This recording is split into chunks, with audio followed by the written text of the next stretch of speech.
On one visit, I stood in the Chowk Yadgar with a crowd watching a hakim demonstrating his medicines, guaranteed to cure all the ills of man.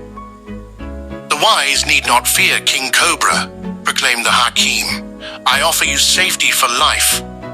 He smeared a brown paste on his wrist and permitted a hooded serpent to strike him. The crowd held its breath. One of its ragged members turned to pass a friendly remark.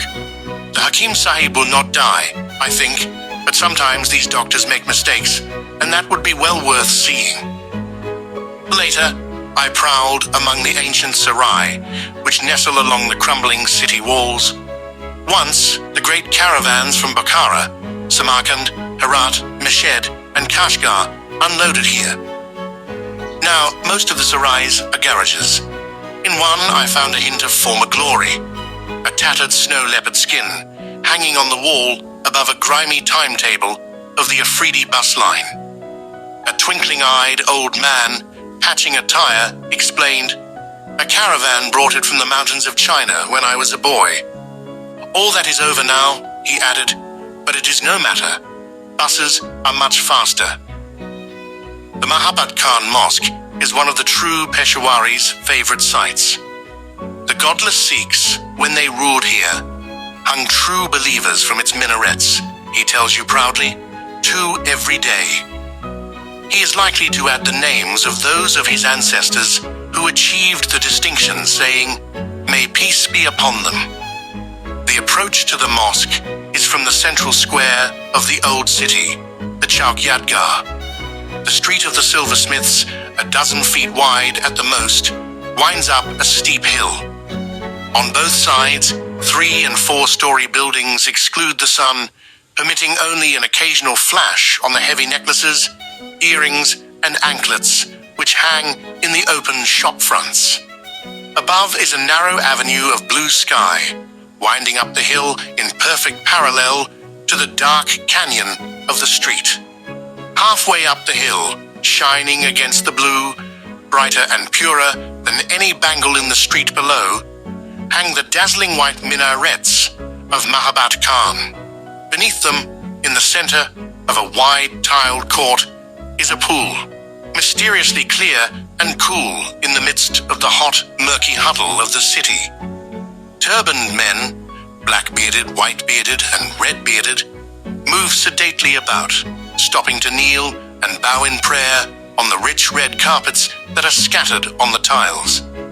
It is not difficult to understand how even the wildest young Afridi from the hills can find peace here. A friend who was with me obtained permission from the imam of the mosque to ascend one of the minarets. From it, we looked out over the city. Life was going to the jumbled roofs and balconies spread out below us. A group of men drank tea and took their turn at the chilum, the simple Pathan hubble-bubble pipe. A knot of women squatted, chattering as they sorted spices. The rapid beat of the little wooden mallets, with which is made the silver foil that decorates sweets, could be heard from a nearby balcony.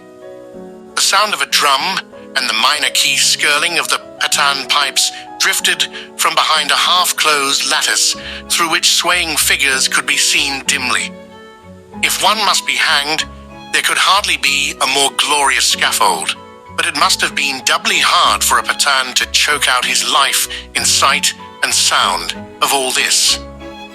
The business streets of Peshawar are highly specialized.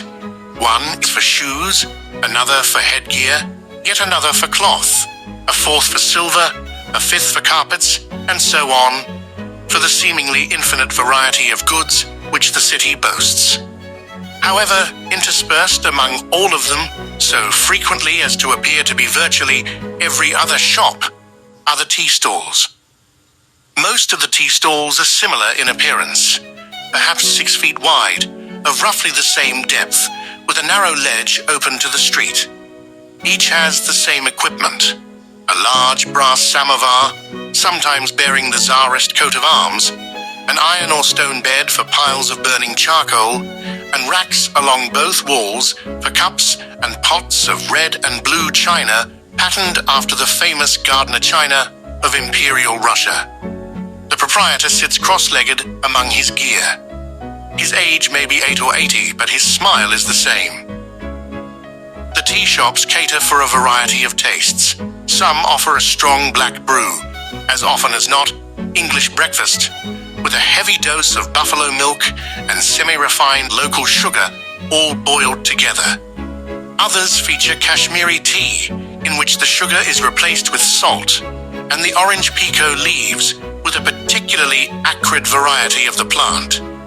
Most, however, serve only kahwa, the light, delicate Chinese green tea, which is the Pathans' national beverage. An Arab to whom kahwa means coffee would be surprised at the taste of the Peshawar product, but he would recognize in its making a ritual comparable to that of his own coffee hearth. First, a minute quantity of hot water is drawn from the samovar into a pot to warm it and sometimes to clean it out as well. This is discarded. Then a teaspoon or two of tea is spilled into the pot. Next, another few ounces of water are put in to wash the tea. This is swirled off with grace and skill, and the process is repeated twice more. Then the pot is filled with boiling water from the samovar. A liberal helping of sugar is added, and the pot is set on top of the glowing charcoal. While it is bubbling, the proprietor throws 2 or 3 cardamom seeds into a wooden pestle and crushes them. After a few minutes, he removes the pot, sniffs the contents, and if the scent is right, adds the crushed cardamom. The pot goes back on the coals for another minute or 2. Then, after another discriminating sniff, it is presented with a cup on a tray to the customer. The price is from 2 to 4 annas, about as many pennies. There are few better bargains in the world. The merchandise in Peshawar's bazaars is exotic, but transactions are down to earth. Prowling through the shoe bazaar, I counted almost 24 different varieties of shoes in one shop.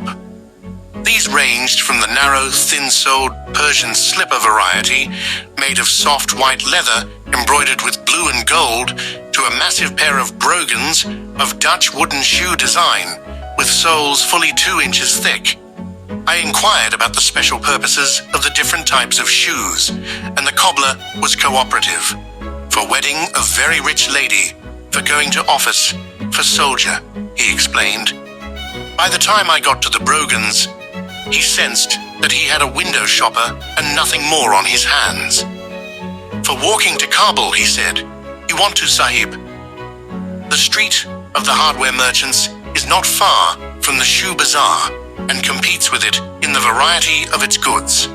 Of these, the knives are the most interesting.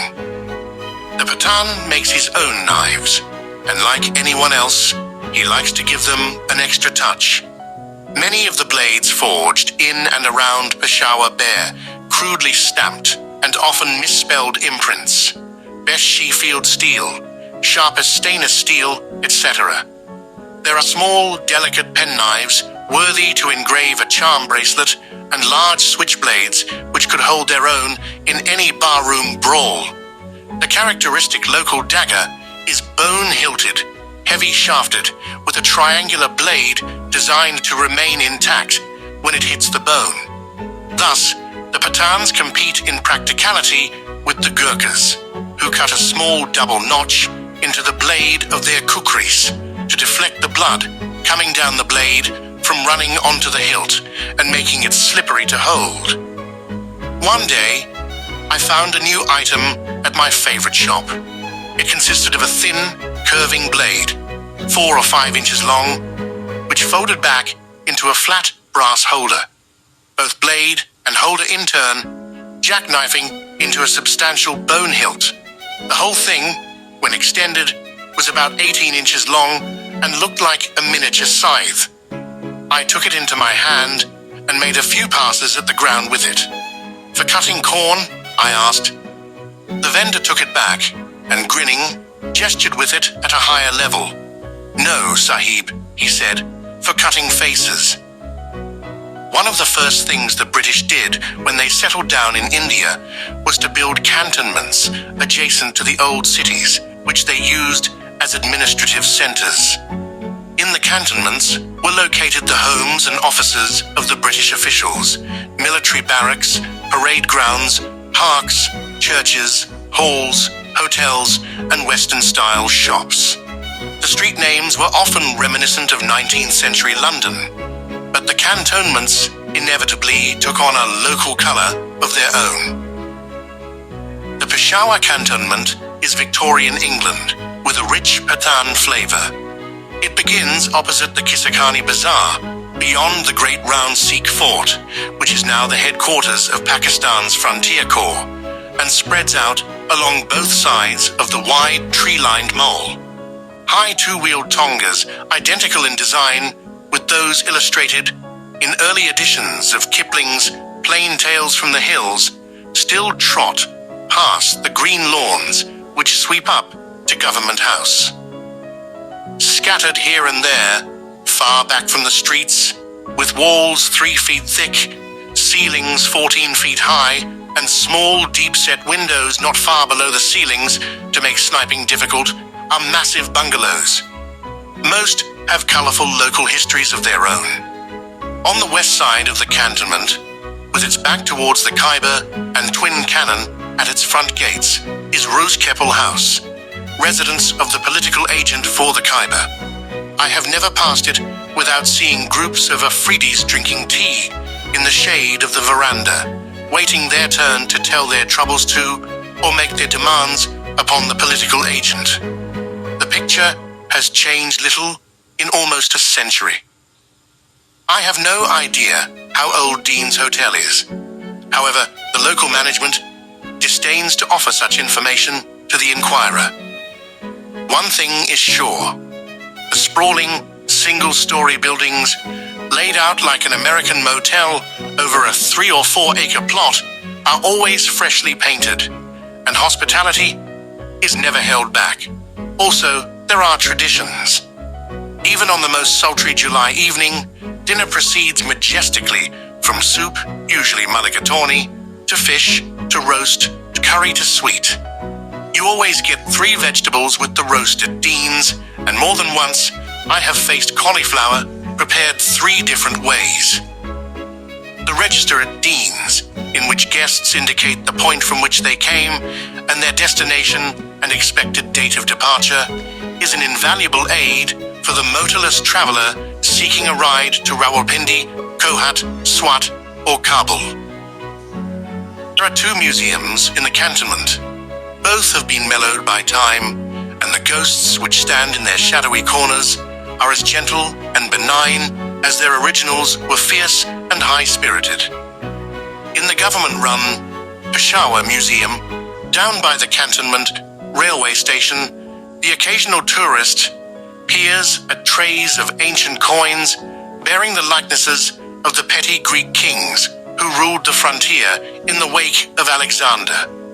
Troops of schoolboys in grey cotton homespun prance around the wooden horses, which are the funeral effigies of the Kafirs of Chitral. Both tourists and schoolboys are entertained and instructed by the curator, a local savant, with the hawk nose and spade beard of an Assyrian king and a background of study at Harvard. The images which decorate the walls of the privately sponsored Peshawar Club up on the mall are 2 millennia later in time than the silver kings and stone Buddhas of the museum. One group of them, the masters of the Peshawar Veil Hunt, circles the dark-panelled walls of the main bar. The faces in the formal picture are strongly British. Even the few women who achieved the coveted MFH, Master of Foxhounds, in the 30s and 40s appear ruddy despite the faded brown and grey halftones. When the ribbons flow from the chandeliers and the music of violins sounds through the club, as it still does at the annual Christmas ball, it is not difficult to imagine that the eyes in the pictures shine once again, and even that the scarlet jackets sway to the waltz. The cantonment has its own bazaar called Sadar. Here, the charm of the city is combined with the convenience of the Western-style shops along the mall in an atmosphere that is very Pakistani. On one side of the main street is Green's Hotel, which for a modest sum will provide at any hour of the day or night a split and broiled chicken, basting with spices that beggars description. Across the way is the solemn fronted office of the Khyber Mail, the frontier's leading and only English-language newspaper, in which debates in the UN and skirmishes on the Momand border are featured side by side. The university is perhaps the greatest achievement. I saw it in January of 1952. At that time, it was a single old building a few miles west of the cantonment, on the road to the Khyber. I had come up from the American Embassy in Karachi to see what help the Fulbright Foundation, which was then in the same embryonic state as the university, might offer at an indefinite future date. An official of the Education Department told me that the Chief Minister, who was also Chancellor of the university, would discuss the matter with me during his evening walk at the university site.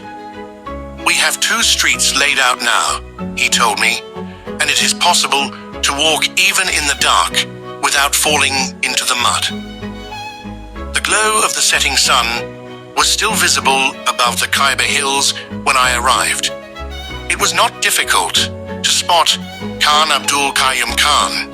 Well over 6 feet in height and 18 stone in weight, he was strolling along, enveloped to his ankles in an enormous chokha, the loose woolen overcoat of Central Asia. At a discreet distance, half a dozen guards armed with Sten guns moved with him. He pointed at a low wall. "There is the foundation of the students' hostel," he said. "I laid the cornerstone 3 months ago. Each boy will have his own room." His arm swept in a circle. "The engineering college will be there, the administration building there, the law college on this side, the science faculty over here. The professors' bungalows will be back there. We will put guards on each house so that they need not be afraid. They will be needed in September. How many can you give me?" I peered out across the empty plain and equivocated. "We will try to have them when you are ready for them. Perhaps 2 or 3. I will let you know when I return to Karachi." The miracle of it was that by September, the hostel was up and 150 students were under its roof, each in his own room, a luxury virtually unknown in Asia. The first classes began in the engineering college as the masons took down their scaffolding. The plumbing in the professors' bungalows was connected the day they moved in. Since then, buildings, student body, and faculty have multiplied many times over, and the caravans of the Powenda nomads coming down from the Khyber now pass through a scholarly community that can hold its own with all but a handful of the largest and most venerable of the European and American universities.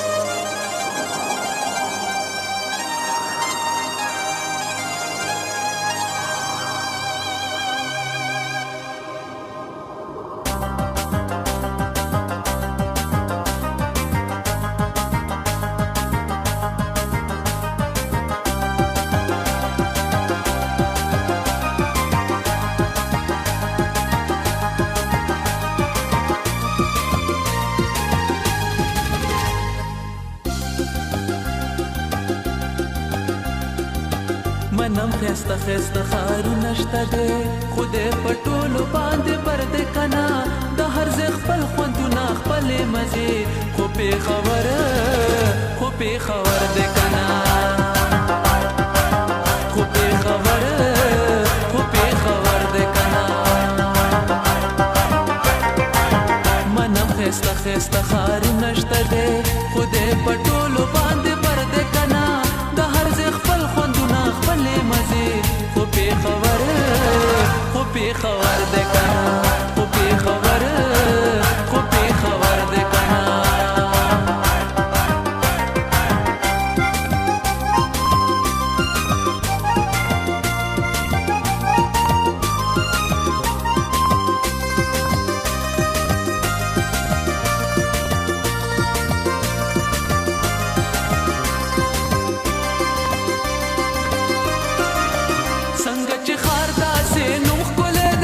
پسړی لګي د جانان پشان دی دلته بوډا کوله ماشوم کوله دی پیغلې ننګ لري د ځوان پشان دی د ملکن پشان دی دنګ غړې د هر زلمی زړه خبر دې کنا د هر ځای خپل خوندونه خپل مزه خو به خبر دې کنا خو به خبر دې کنا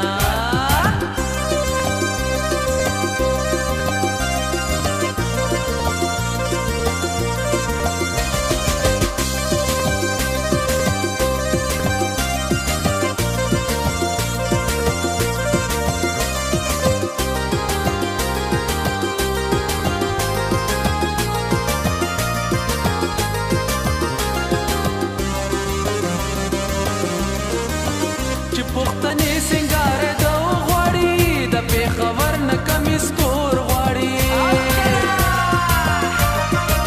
د خپل جانان نه چې توفو غواړي د ښار ګلونه درې څلور غواړي چې خاپېرو له هم ښایست زیاتوي د حسن داسې جادوګر دی کنه د هر ځای خپل خوندونه خپلې مزې خو پېښور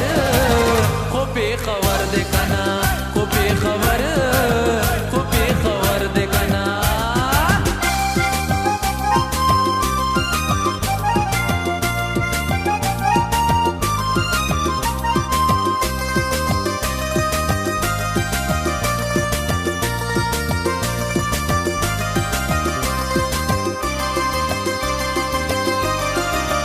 لکه سړې ګلونه ډېر ویني خو د دلبر تنده پې نه ماتېږي داسې کو څوک ښارونه ډېر ویني د پېښور تنده پې نه ماتېږي هر یو سهر د ګلونو سهر خو مازدیګر خو مازدیګر دی کنه د هر ځای خپل خوندونه خپلې مزې خو پېښور دی کنه خو پېښور دی کنه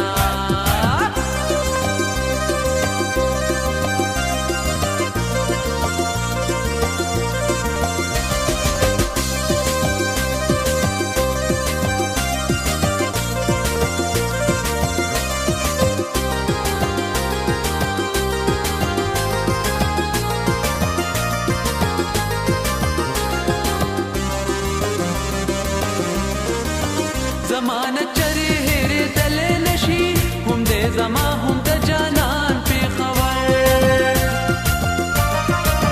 پردي ښارونه مې خوړلی نشي کور دې زمونږ د ارمان پېښور که د لوګو او که د شور ډک دی خو زمونږ زړه زمونږ ځیګر دی کنه د هر ځای خپل خوندونه خپلې مزې خو پېښور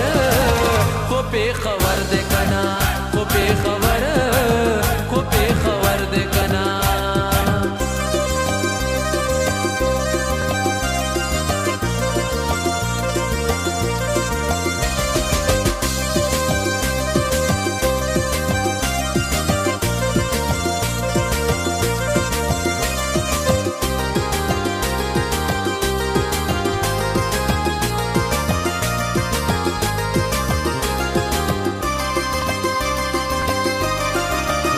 پښتنو د ثقافت نښه ده د بدې ورځې پامان دې وي تل د پښتنو د ثقافت نښه ده د بدې ورځې پامان دې وي تل چې د سایل په بدو نه دی پرزو خو د عابد د زړګي سر دی کنه د هر ځای خپل خوندونه خپلې مزې خو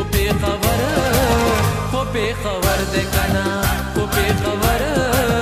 خو پېښور دی کنه منم خسته خسته ښارونه شته دی خو دې په ټولو باندې پر دی کنه د هر ځای خپل